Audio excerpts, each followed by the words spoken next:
Yes, Kak Bu. Monggo Bu. Pinara. Waalaikumsalam. Monggo Pinara.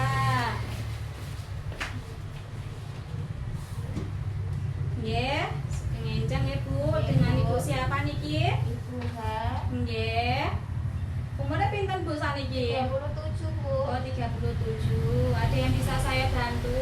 Jadi Bu, saya kan masih ada 9 bulan. Nggih. Nah, pakai saya tuh enggak semua tuh kenapa? Oh iya, nggih betul.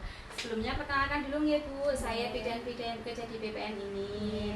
Nah, terkait untuk keluhan Ibu kakinya bengkak pada usia kehamilan 34 minggu atau 9 bulan itu terkait dengan tanda bahaya kehamilan pada trimester ketiga. Soalnya 9 bulan kan sudah trimester menginjak trimester ketiga ya Bu, trimester ketiga akhir. Apakah sebelumnya Ibu sudah pernah mendengar tentang tanda bahayanya itu apa aja? Belum Bu. Oh begitu, nggih sekedap. Nanti saya akan menjelaskan tanda bahaya pada trimester ketiga itu apa aja sih. Ini nanti ada di dalam sini semua Ibu. Nanti saya akan menjelaskan pada Ibu. Itu nggih, sekedap saya tutup pintu dulu nggih Bu. Iya Bu. Saya tinggal cuci tangan dulu nggih Bu. Iya Bu. Ya, sampun. Nah, tadi keluhannya kakinya bengkak semua nggih Bu. Tadi juga Ibu belum pernah membaca atau mendengar apa aja tentang bahaya tanda bahaya kehamilan pada trimester ketiga nggih. Jadi, trimester ketiga itu ada beberapa tanda bahaya Bu. Yang pertama yaitu gejala preeklamsia seperti kakinya bengkak, terus protein urinnya positif seperti itu. Kemudian yang kedua ada gerakan janin berkurang.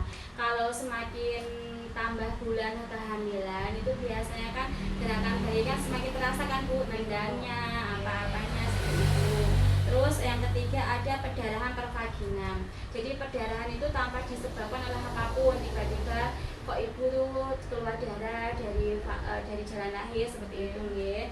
Dan kemudian ada terakhir yaitu ketuban pecah dini. Nah, untuk preeklamsia itu ditandai antara lain yang pertama, saya balik dulu ya Bu, ada pandangan mata kabur. Jadi kita kayak melihat tuh kayak ngeblur gitu loh Bu. Terus kemudian ada sakit kepala yang berat dan menetap. Jadi kayak di sini sakit kepalanya itu menetap, jadi ya pindah-pindah. Jadi di kanan ya di kanan, di kiri ya di kiri. Terus nyeri ulu hati. Kemudian bengkak pada muka, terus tangan, dan bahayanya terjadi kejang. Jadi kalau preeklamsia itu hal yang paling parah itu adalah terjadinya kejang pada ibu hamil. Itu sudah termasuk preeklamsia yang berat seperti itu Bu. Jadi nanti akan mengalami gawat janin ataupun janinnya bisa mati di dalam kandungan seperti itu. Nah, untuk gerakan janin yang kurang, jadi dikatakan gerakan janin yang kurang itu bagaimana sih? Jadi gerakan janin yang kurang itu kan kurang dari 10 kali per 12 jam. Jadi pagi sampai 12 jam kemudian itu kurang dari 10 kali gerakan janin, itu dikatakan gerakan janin kurang. Kalau yang lebih bagusnya lebih kan Bu, lebih dari 10, 15, kalau aktifnya juga lebih dari 24 kali per 12 jam seperti itu.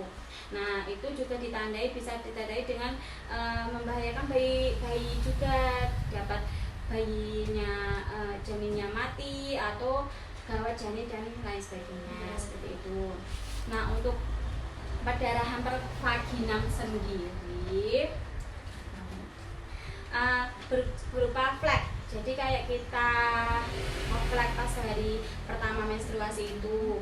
Nah, kemudian ataupun darah mengalir seperti kita pas saat jenis-jenisnya itu.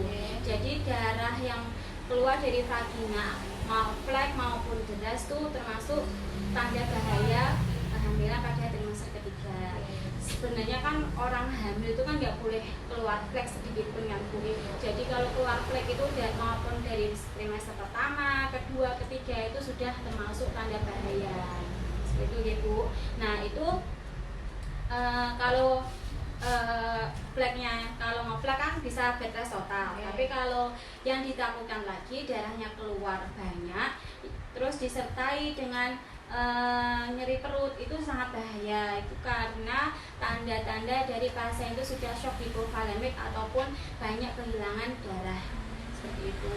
Ditakutkan lagi karena solusio plasenta. Jadi solusio plasenta itu plasentanya atau ari-arinya itu di bawah nutupi jalan rahim. Itu kan bisa mengalami perdarahan seperti itu ya. Kemudian untuk yang terakhir itu ketuban pecah dini. Di sini ketuban pecah dini disadari atau tidak disadari, jenenge kayak kita kalau rosok pipis kan sakit nyempet ya Bu nggih. Nah, itu kalau ketuban itu nggak bisa diimpet Bu. Jadi tiba-tiba pure ya udah kayak kita darah head yang sudah tiba-tiba keluar, jadi nggak bisa ditahan oleh kita seperti itu. Dan itu cairannya bening. Betul ya. Nah, itu bahaya sekali untuk ibu sendiri, bisa mengalami infeksi ataupun janinnya juga bisa mengalami gawat janin dan infeksi. Apakah ibu sudah atau pernah mengalami tanda-tanda bahaya seperti itu Bu? Belum sih Bu. Oh, alhamdulillah kalau begitu ya. Semoga ibu diberi kesehatan sampai pasca lahiran, ibunya selamat, bayinya sehat, seperti ini Bu ya. Jaga kesehatan. Nanti apabila ibu mengalami tanda-tanda bahaya yang di atas yang saya sebutkan tadi, cepat-cepat menghubungi pihak tenaga kesehatan. Ibu bisa ke puskesmas, rumah sakit atau ke tempat saya, ke bidan-bidan terdekat lah gitu ya. Oke. Gimana Ibu, apakah Ibu sudah mengerti? Sudah Bu. Ada yang ditanyakan lagi? Tidak ada Bu. Oh nggih, kalau gitu sudah jelas ya Bu nggih. Semoga selamat sampai rumah nggih Bu. Hati-hati di jalan. Terima kasih.